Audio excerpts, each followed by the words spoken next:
excited about our class and about the number of people who've signed up. It's just fantastic. So today and all through the classes that we have this month, I'm going to be talking to you some of the time about what is normal for Christianity, but most of the time about what's normal in the Episcopal Church. And so I'm going to try to help keep that straight, but if for some reason you don't know if I'm talking about Christianity in general or the Episcopal Church specifically, just let me know and I can clarify that for you. That is a thing that I'm concerned about being a little bit. Come on in. Hi. Hi. Come on in and join us. That's something that is, I can see that I can cause confusion there. I'd also like to remind you that this is a safe space to voice the thought that you have in order to discover for yourself whether it's one you want to keep or not. Now, what that means is that just because someone says something doesn't mean that that's what they believe. It means that they're on their way to what they believe. We're all on our way to what we believe. So please know that you can't make a bad statement. You can choose to say something and then to discard that later if you want to. And that this needs to be a place where we don't carry tales about what people said. We need to remember that church should always be a safe place to try on new ideas. And so we're going to practice that and model that here in this class. So I'd like for you all to just go around and introduce yourselves by first names only, because we're on live stream and I don't really want, especially the young people, to have their whole name disclosed to the world. I'm so glad to see you all. Welcome. Welcome back from COVID. So those are the three things kind of setting the stage. If you need to leave the room just to go to the bathroom or something, please help yourself. You don't have to excuse yourself or anything like that. But I'd like to say that let's go ahead and introduce ourselves by first name. So I'm Susan Keedy, and some of you have never met me before. So I want you to know that you can call me Susan or you can call me Mother Susan, either one. And tell me what you want me to call you. Stephen? Okay. Elizabeth. Tony? Angela. Oaks. Okay, Oaks, thank you. It's nice to see you here. John? Doug? Well, so nice to have you all here. Please know that in this group we have about 9 people. And so some of them are going to be watching us on our live stream. If there's anything that you don't remember or you start thinking about something and you decide you want to go back and see what that was, you're welcome to go to our live stream anytime after, when you're at home. If you know of anybody who might just be interested in the Episcopal Church, you can suggest to them that this would be maybe an introduction where they don't have to step through the door. So that's a possibility too. We're going to be talking a whole lot about the Episcopal Church. I do have some information forms that I need from you. And I'm sorry, but I downloaded this from Amazon. And there are some first letters missing. Oh, it seems to only be on every other sheet.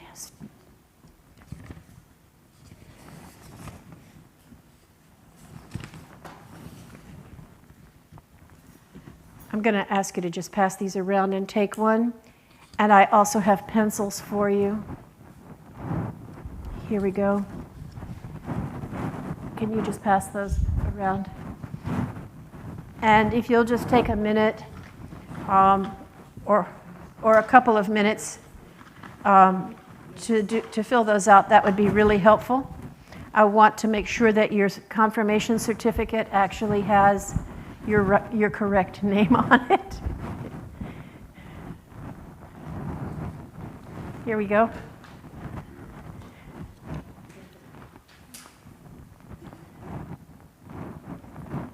Thank you.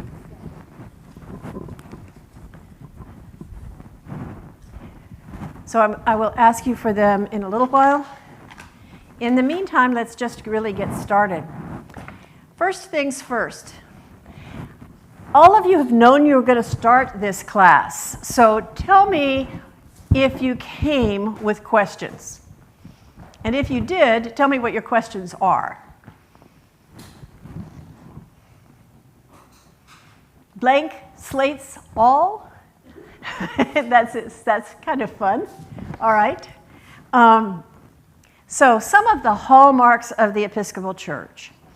These are things that identify us over and against the rest of the world of faithful people.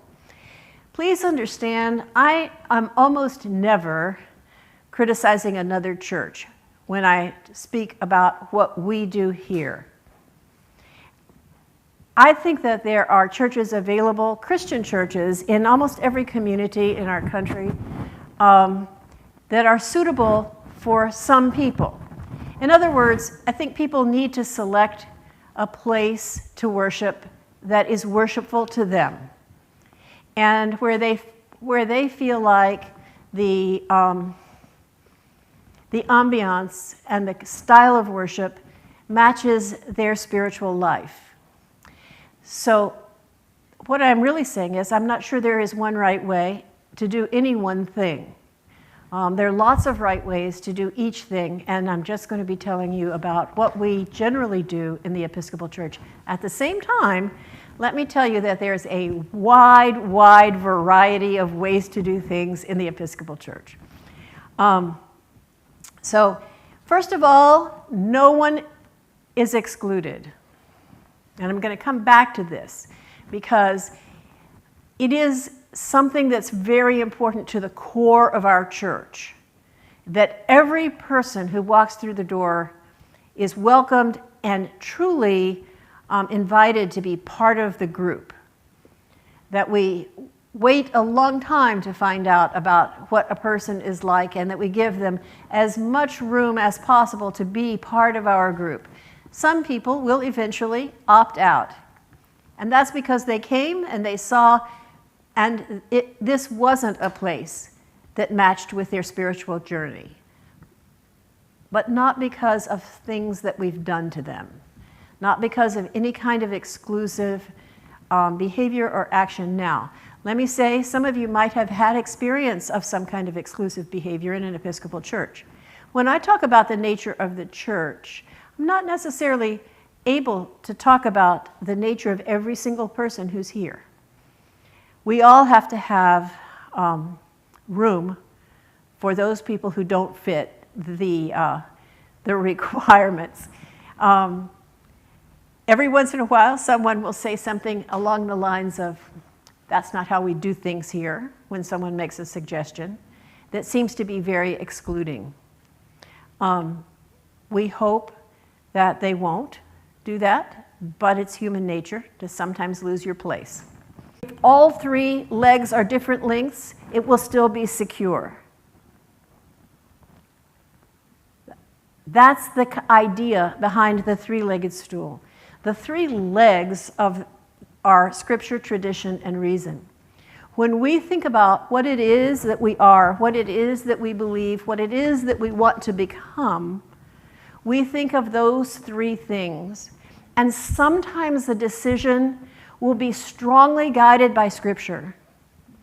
And sometimes the decision will be strongly guided by the tradition of the church. What churches have done before us. What the fathers of Christianity, those first and second and third century writers, have given us. That's what we're talking about when we talk about the custom of the church. There's so much there. It's not necessarily binding, but there is so much tradition. And finally, reason, because we believe that God gave us our brains and intended for us to use them. And so everything that we do has to be, is looked at through all three of those lenses, but there is never a decision taken where all three of those lenses are equally important. Because the question may be a question of that is better guided by tradition or better guided by Scripture. And so it's that we constantly think about questions through those three lenses. We make our decisions by thinking through those three areas of thought before we act. We also believe that we don't have to agree. I think this is maybe the hardest to understand hallmark of our church. We do not have to agree. We welcome different points of view. And they can be radically different points of view. The reason that we do that is because we believe that when we come together and we pray together and we talk to one another and we listen to what each person believes according to their experience of God so far in their lives, that the Holy Spirit can work among us to help us find truth.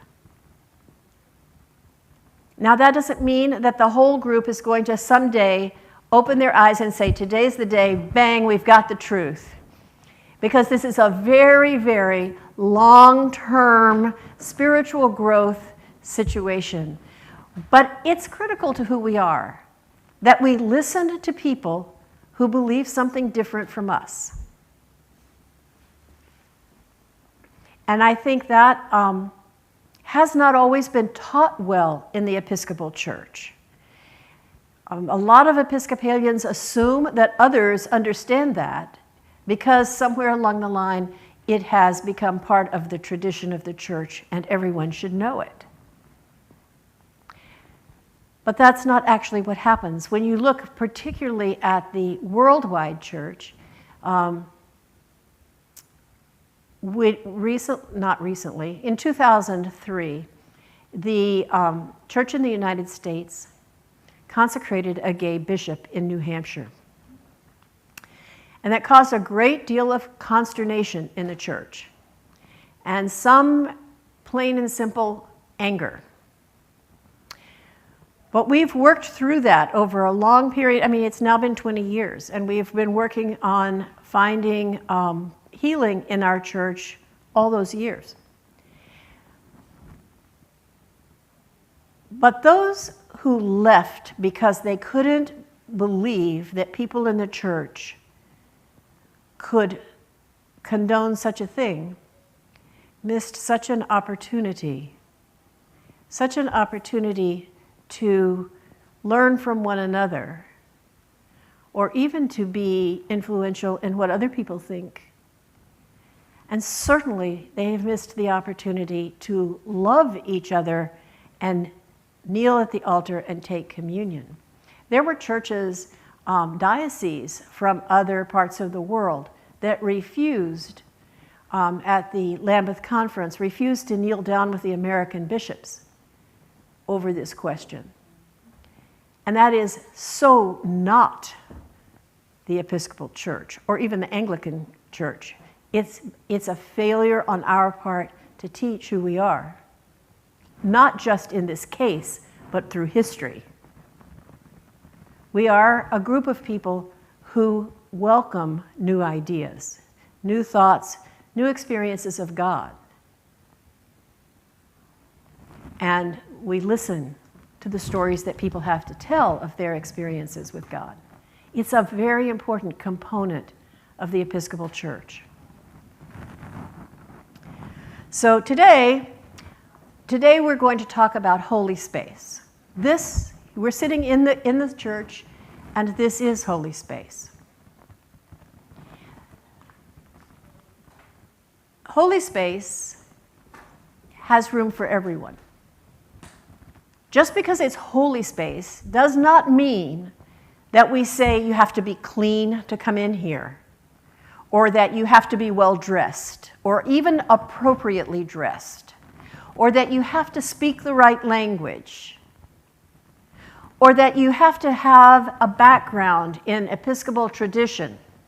Nothing like that. Holy space is God's space. God created the world, so the world is welcome.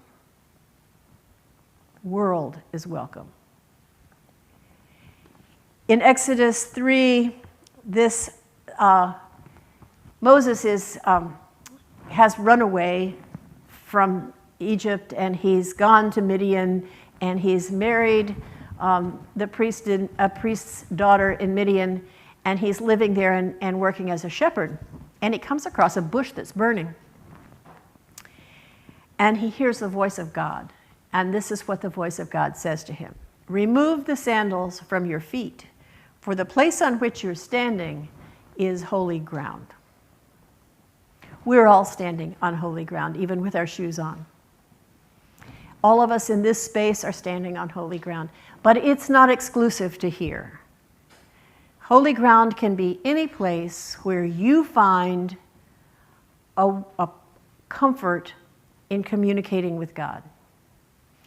What that means is that when we create a holy space, like building a church, one of the things that should be top of our mind is that it should be a place where people can come and find some way to communicate with God in that space. So there should be comfort. There should be a variety of stimuli, including music and beautiful things like our windows. There should be history in a place. There should be smells. Church should smell like something. It reminds me when I say that it's been quite a long time since I just burned incense in a church to make the church smell good. Not during the service, not as part of the liturgy, but just to make the church smell good. And you know what's happened? Since we have had oil candles in the church, the smell of burning beeswax that just permeated most churches has gone away. And so we have to think about that. We have to think about making a church a place there where everyone can identify with the opportunity to make a communication with God in that place. Now, outside of the church, there are lots of places like that. In the Celtic tradition, Ireland and Scotland, Christians tended to find holy places under trees, specifically really beautiful trees, big trees, and also by the water, ponds and streams and places like that.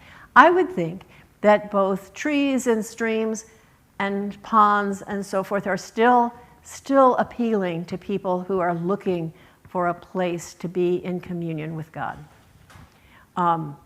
But any place that feels that way to you is a good place. It's a good enough place. I had an experience once where I stepped off of I took 20 high school students on a field trip to England. And it was a literature field trip. So we got off the bus at Tintern Abbey, which is in Wales. And I looked around and I thought, that bus can just go on. I can stay here forever and be happy. This is a place I've been looking for all my life. I didn't know I was going to ever get here. That's how I felt about it. It was such a surprise. I wasn't looking for that. I wasn't anticipating that. But the feeling of that place, and I think it had to do with how it smelled, but I'm not sure, was so completely right to me that I didn't care where else I ever went in my life. Holy places happen to each of us and are not necessarily transferable. In other words, a holy place might be holy for you, but it might not be holy for your brother or your sister. It depends just on how that place affects them individually. So as people, we can search for our holiness. That's why we have people who like to climb mountains, people who like to take long walks, people who like to sit and think, because we're all different. In this holy space, we have some really specific words for the place, for the church that we're in. And let me say that I'm going to go through these. You don't need to remember them. It would be nice if you remembered enough about them to be able to, if you say, where is something, and I say it's in the narthex, you could remember to go to that space up there. But if not, you can just say, I forgot what that means. So the thing is that words get thrown around in a place like this, and we have a name in the Episcopal Church, an official name, for virtually every single thing except this.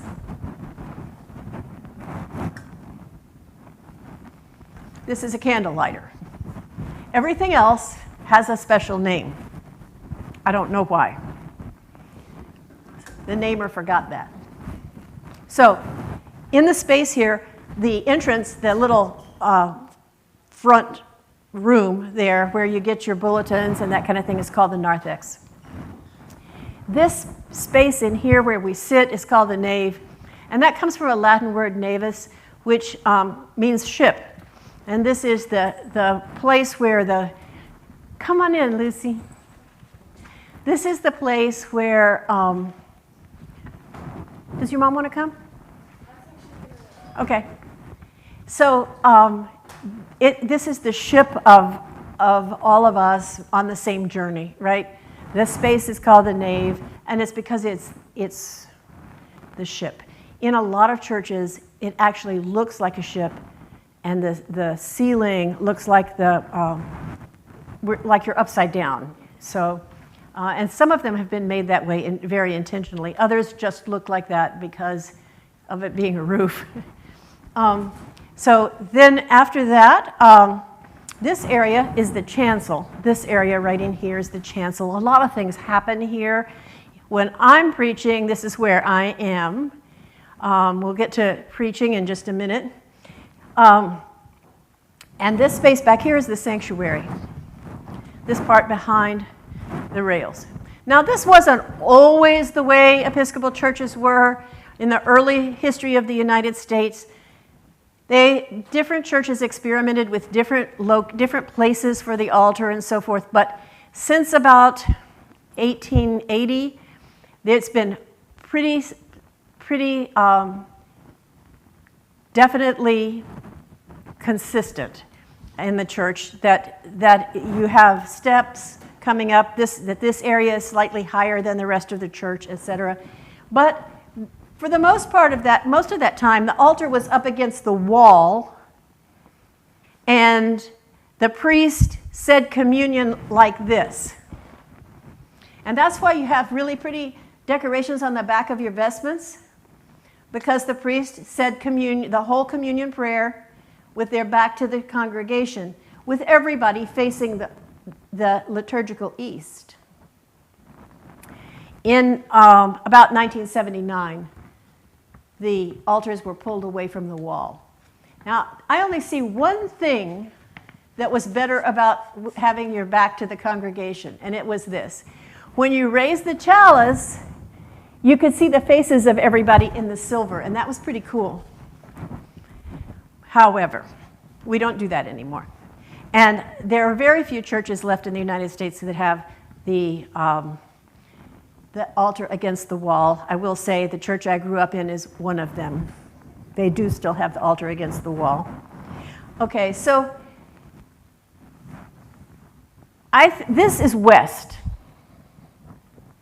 And no, this is west and this is east. Actually, this way is west and this way is east, in reality. But in the church, it is always assumed that the altar is in the east end and the entrance to the church is in the west end. So that's why I say this is liturgical east and liturgical west. Historically, churches were usually built with the altar and the cross in the east, because it is an age-old tradition to face the east to pray. The Muslims still do that. Lots and lots of different religions, almost every religion faced east to pray. That's kind of an interesting thought. But our church is not built that way, so we are facing liturgical east back here. Now, the two most important pieces of furniture in the church are the baptismal font and the altar. And the reason that I say that is that the two sacraments that happen here are baptism and Eucharist. The rest of it we really could do in the garden. I mean, we can do those in the garden too, but they're not represented. The rest of what we do is not necessarily represented by the furniture. But the baptismal font and the altar are the site or the seat of sacrament in the church. Now this is just a little, it's so confusing. So how many times has somebody said to you, somebody's name in the church, and then you say, I don't know that person, and you say, oh yeah, you know them, they sit on the left or they sit on the right, right? Because people tend to sit on the same seat every time they come to church. But actually, the right and left is really confusing because it depends on whether you're looking this way or you're coming in the door. Which one is right and which one is left? Because they're both right and they're both left depending on where you're standing. So right and left isn't very helpful. So along the way, the tradition of the church was that the readings came from over here on this side. It was typical to have two lecterns, or this is a lectern and that is a pulpit, but two places from which to read. And over here was the epistle was read and the Old Testament lesson, but specifically the epistle was read over here. And over here the gospel was read. And because of that, forever and ever, this side of the church has been called the gospel side. And this side of the church has been called the epistle side. Now in 1979, with the new prayer book, we began to process the gospel to the middle of the church. That was a way of showing that we were taking the gospel to the people.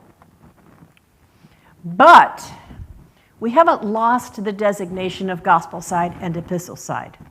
And it's really helpful. This is the candle on this side is the gospel candle. The candle on this side is the epistle candle. They don't have anything to do with the readings. It's all about which side they're on. But direction in a building that you literally look at from both sides becomes very complicated. And so any of you have theater experience, you know that stage right and stage left is very specifically from standing on the stage, right? In this case, the gospel side is always over here. No matter which way you're facing, it'll be over here. And the epistle side is over there. You can also say the bride side and the groom side, except guess what? People don't do that anymore. They don't sit on one side or the other at a wedding. So,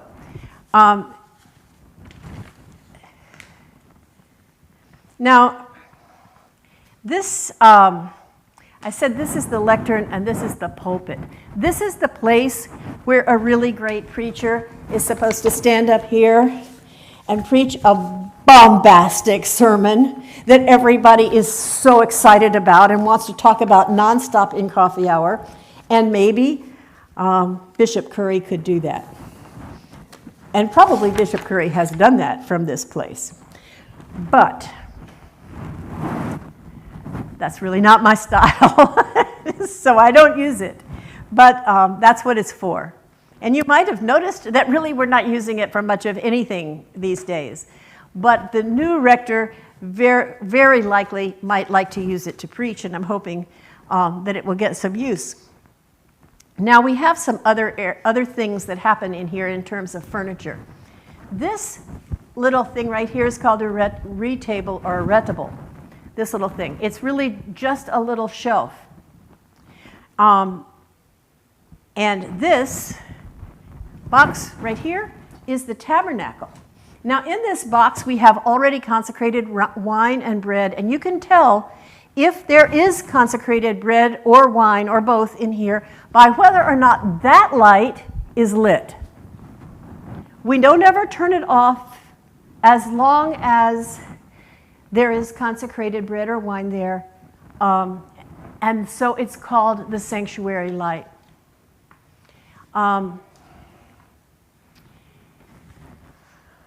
What else?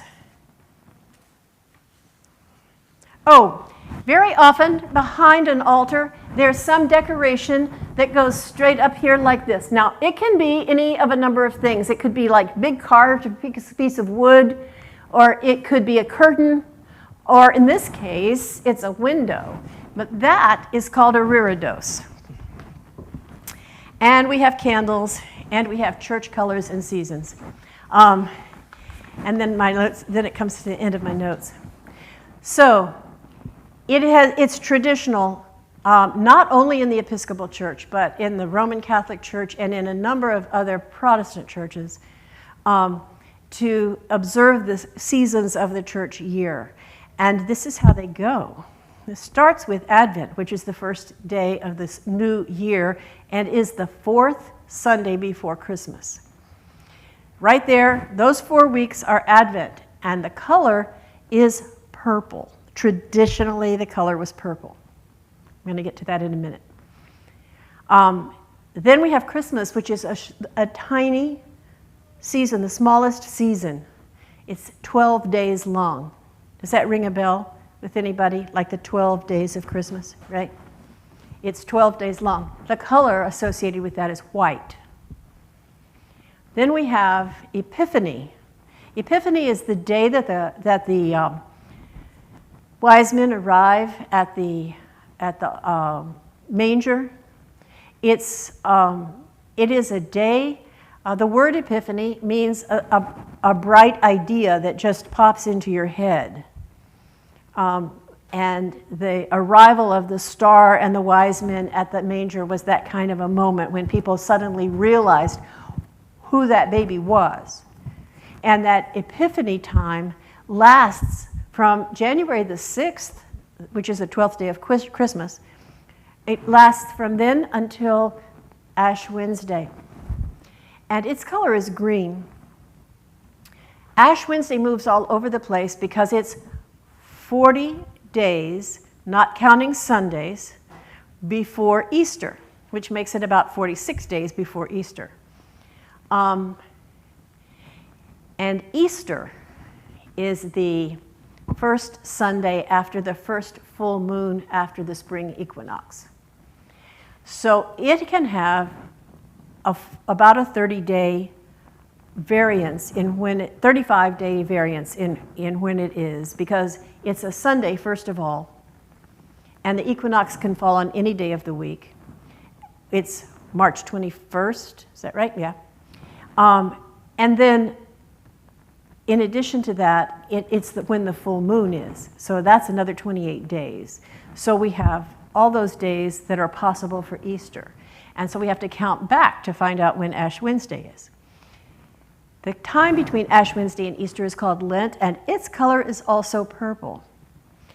Now, in the modern church, Lent has always been a time of self-examination and penitence for what we might have done that was wrong or things that we would like to be better in our lives. And so that penitential idea carried over to Advent because of the color being the same. Strange how people become so accustomed to a color and a feeling.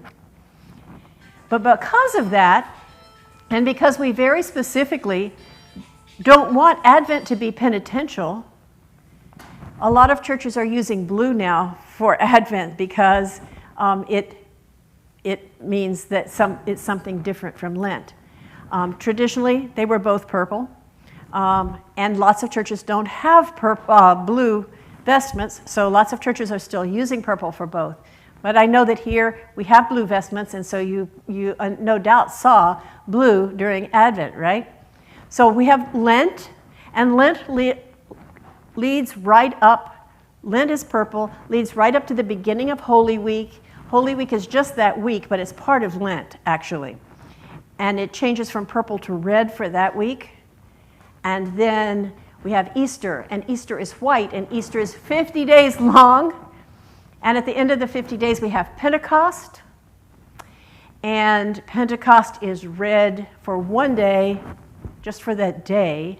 And then we begin the season after Pentecost. In the old church, it was called ordinary time. It's green. It's forever. It is forever. And the readings during that time are almost all about Jesus' teachings and a lot of miracles and a lot of parables. And by the end of that time, I can honestly say it goes on, feels like it goes on forever. And at that end of that time, I feel like if I hear another parable, I'm going to burst open. But I do my best to continue to make the parables interesting. You guys need to know, I'm telling you this because you need to know that if you are sitting in church and you think, oh, it's another parable, oh my gosh, it's another parable. You're not the only one who feels like that, you know? And it's okay to say, are we ever going to get finished with the parables? Because you know what that means? It means that you've been paying attention, and I love that part. Anytime you hear a sermon in a church that you agree with or you disagree with, and it's not just when I'm preaching, anytime you hear a sermon in a church that you agree with or you disagree with, you have not only the power, but in some ways the responsibility to make a comment on that, especially to the person who preached. But think how great it would be if every time we left church, everybody went into the parish hall and had a big discussion about what was said in the sermon. That would be really carrying the message to the world, but also it would be exploring a message, finding a way to decide if you agree or you disagree, learning to express your ideas and feeling comfortable talking about God. Do you know how many people in the world just hardly can begin to think about that? Don't want to talk about God because, you know, if you don't want to be wrong about something, it would be God. Some of you might have heard about Blaise Pascal's discussion about God. Has anybody heard about that? Do you know who Blaise Pascal was? He invented the first computer. He's a Frenchman. Blaise Pascal, he invented a computer before there was electricity. So Blaise Pascal's idea of God was this. He said, I believe in God because if it turns out there is no God, I won't have lost anything. But if I don't believe in God and it turns out that there is a God, well, then I'm going to be in really big trouble. That's really not the best thinking about God, but his ideas have played a real role in how we think about God today. His ideas and the ideas of other scholars, particularly the scholastic theologians in the 12th century, like St. Thomas Aquinas. And if anybody is interested in philosophy or theology, any of you, please let me know that because I am very, very interested in especially the 12th century scholastic theologians. And I would love to have conversations with you about that. Talk about esoteric, that would be it. So far, does anybody have questions? Come on. What about a question? Let me ask you this. What about a question that that is about church but has nothing to do with what I've said so far? you have some question? Oaks? How do they like divide the bishops in an area by state or? No, but that's a good question, and we're going to spend a lot of time talking about the organization of the church, what we call the polity of the church, but I'm going to give you the short answer right now. There are 100 dioceses in the United States, and it does not follow that there are 2 in every state. A lot of states are either small enough or have a small enough population that one diocese can be for the whole state. And then you get states like Florida and California that have maybe 3. So it's based on distance from place to place, as well as the size of the population. You think about the fact that a bishop is pretty much required to visit each parish in his or her diocese once a year. That would be a limit of 52 churches, right? We have, I think, 203 or something like that in this diocese. So we have to borrow bishops and we have to have assisting bishops in order for that to happen. There are a few times in places where 2 churches will come together for a bishop's visit. But those are the things that have to be taken into consideration. It needs to be reasonably safe for a bishop to travel to all of the churches in the diocese. Now, there are some places where that's not possible. There are some places, such as in the remoter parts of Alaska, where bishops fly from place to place. There are some other places that are so remote in the United States that it's hard to find a priest, much less a bishop, to take care of that parish. I don't know if that helps. There's not a thing that says this is how we're going to divide it up. It's not divided. There's nothing that says every diocese has to have this many Episcopalians and not more than that. A lot of it is tradition, because in a lot of places the dioceses were just divided by convenience, and they've stayed there. The Diocese of North Carolina, which is the diocese that we're in here, is the middle of North Carolina. But there is also a Diocese of Eastern North Carolina and a Diocese of Western North Carolina. So we have 3 in this state. But there are lots of churches in this state, tiny, tiny churches. In Florida, there are almost no tiny churches. There are some small churches, but there were not many churches built in Florida until the 1950s. Consequently, they've had a lot more control over how that developed. When I lived in Connecticut, from my apartment, I could walk to 7 Episcopal churches. And that's because the tradition when the churches were built was that everybody walked to church. So your church had to be within walking distance. And so there are lots and lots of little churches all over the place, little Episcopal churches all over the place. And they're still there. One of the things that happened was that in the early history of the United States, people would leave their money when they died to the church. And so a lot of those small churches have big endowments still, and they're living on the income from their endowments. So they don't really particularly care if anyone comes to church. There's a downside to having too much money. So that's a really good question. In this diocese, we have 2 bishops. We have had Bishop Rodman, Sam Rodman, Bishop Sam, and we also had Bishop Ann, who was Bishop Ann Hodges Koppel. But Bishop Ann retired last month, and now we have a new bishop whose name is Jennifer Brooks Davidson, who is the person who's going to be here for your confirmation. And she's super nice. I've just met her once. She was introduced at convention in November. But as it turned out, we grew up in the same town in Texas, which was kind of weird. But she's super nice. You're going to like her a lot. Does that help with your question? Okay. Doug? Bishop have like a home church that they normally? In some places, bishops have cathedrals. Okay. In lots of places, bishops have cathedrals. In the Diocese of North Carolina, there is not a cathedral. So the bishop's office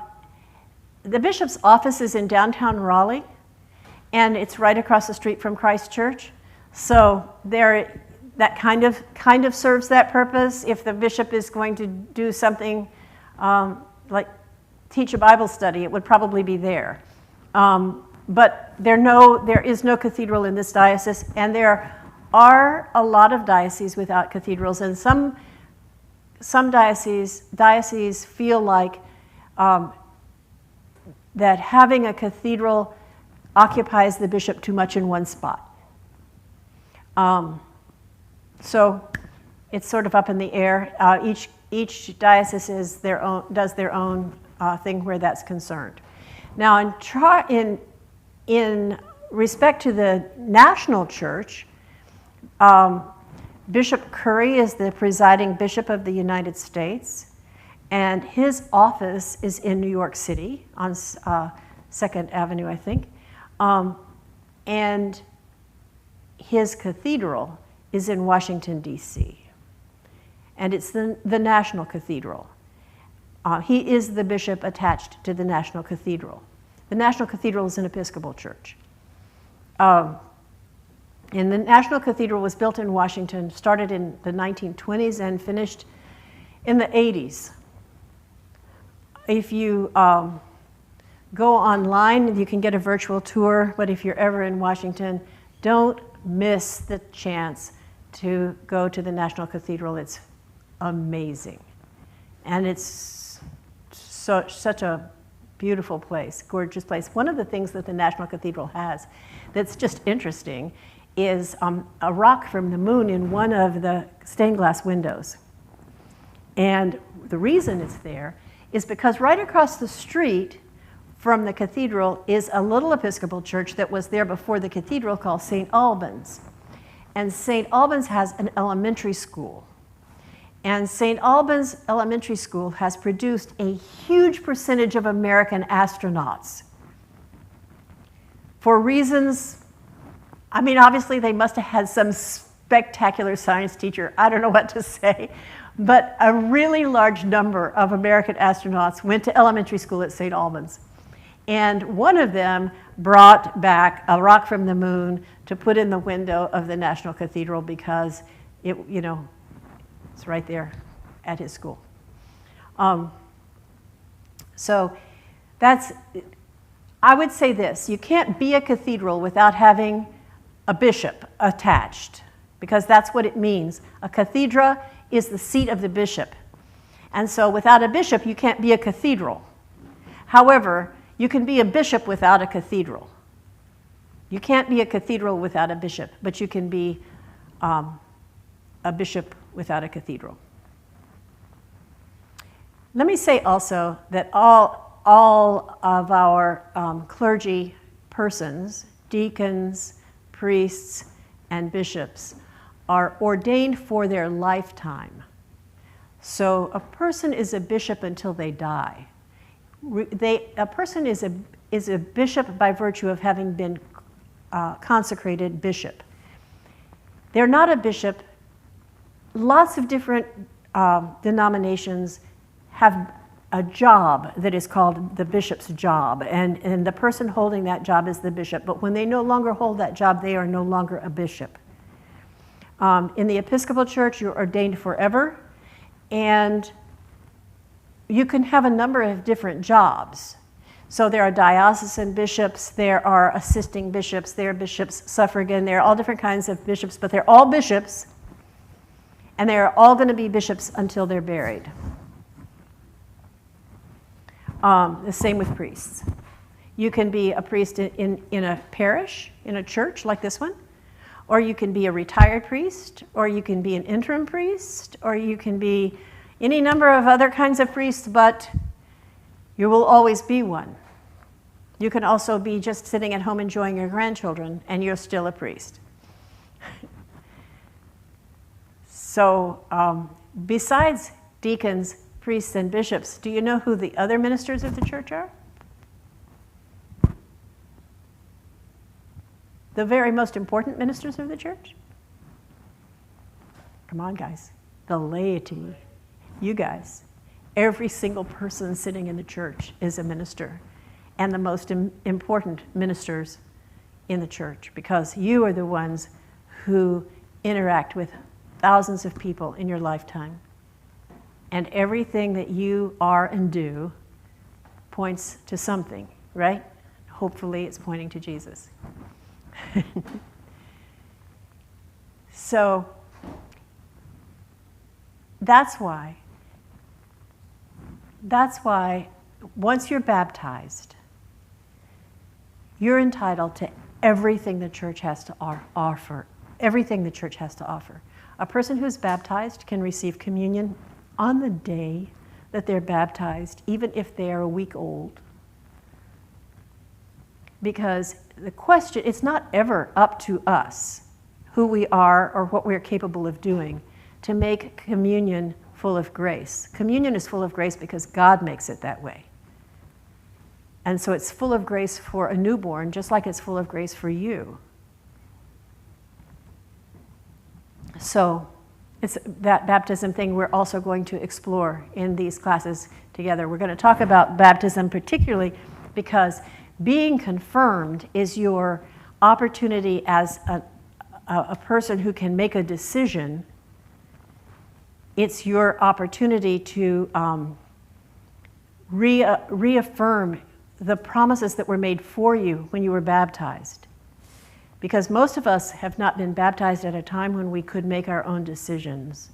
And so that's why we have confirmation, so that you can confirm your baptism. You on your own can make that choice to do that. Yeah. I grew up Presbyterian, and I was confirmed in the Presbyterian church. So would I be confirmed in that area in the Episcopal church? Yes. And the reason for that actually is not so much of whether or not the Episcopal Church recognizes the Presbyterian Church or affirms the validity of the Presbyterian Church, but it's because we have a somewhat different understanding of communion. And communion being the sacrament that we continue to take part in throughout our lives, it becomes therefore the most important sacrament to us as individuals. You know, the one that we come back to and come back to and come back to and come back to. So this is the church's way of making sure that that we understand what we're supposed to understand about communion. And we're going to do that. We only have 4 weeks, but we're definitely going to get to that. Do any of you have a special request for something that you want to know about in these classes that I might not think to cover? When you're sitting in church, what are you wondering about? All right, how the readings are chosen. So what time is it? I left my phone at home today, and I've been, okay, 5 more minutes, so let me tell you how the readings are chosen. In the Episcopal Church, we have a 3-year rotation of readings. So we come back to the same reading every 3 years. The same reading in the Old Testament, the same reading in the New Testament, which we call the epistle, that would be the letters of Paul, etc., including Acts of the Apostles, the same psalm and the same gospel reading every 3 years. That's on Sundays. That has been established for centuries, and it's based on themes, putting together Old Testament, New Testament, and gospel lessons that have some relationship to one another. So one of the things you might search for when you're listening to them is what in the world they have to do with one another. Sometimes it's very hard to tell. and that's for Sundays. Now, there's a different rotation that's a 2-year rotation for daily readings. And if you are following the daily readings, you will see that they actually come one right after the other. So you're reading like through a book of the Old Testament, through one of the epistles, and then through one of the Gospels. It doesn't happen on the Sunday lectionary. It happens in the daily lectionary. There's another way. One year, I read the whole Bible out loud in the church in a year. So those readings you read a portion starting at the beginning of the Old Testament and reading, starting at the beginning of one of the epistles and reading straight through, and starting at one of the Gospels and reading straight through, and the Psalms were added into that. That was a very interesting thing to do. Actually, nobody was preaching on those readings. It was simply reading. But they were much longer readings, and it took about 45 minutes every day to read it out loud. And it was interesting because I found that an awful lot of people were willing to make the trip to church to hear it read. Every morning, I read at 7 o'clock in the morning so that people could get to school and to work. And for the whole year, I had a church full of people for the whole year at 7 o'clock in the morning. It was really fascinating. And we read everything. So there are lots of pieces of the Bible that are not included in any of the lectionaries. You never get a list of generations where you just read all the names of 13 generations, because the generations of the Bible are divided into 13s. But you don't ever get that in one of the readings in the service. There are lots of things you don't get. I suppose some things, we hardly ever get to hear from the Song of Solomon, which is just an absolutely beautiful love song, but it's a little risque. We hardly ever read the parts that are really brutal, although occasionally we do, but mostly we don't. But there is every single kind of thing you could imagine in the sum total of the Bible. There are really funny things. There are actual jokes, lots of jokes actually, but most of them we miss because we are reading it in translation. And in Hebrew, every word has a root. And when you see a word, it's supposed to bring to mind not only what the meaning of that word is, but what the meaning of all the words with that root are. And so you can do plays on words like crazy in Hebrew, and they can be super funny, and when you translate it, you miss it altogether. So there are some great, great jokes, but we miss them. And then there's any kind of story that you can think of. There's some of that. There's comedy and tragedy, and there's pathos, and there's mystery, and there's anything you want. Poetry, lots of poetry, songs, advice from your elders, rules for living. It's all in there. It's a library, The Bible is a library. So I can't begin to tell you how nice it is to see all your faces here tonight. Thank you so much for coming, and I will look forward to seeing you next week. Thank you very much, and thank you to those of you who are on the live stream. My pleasure. Thank you.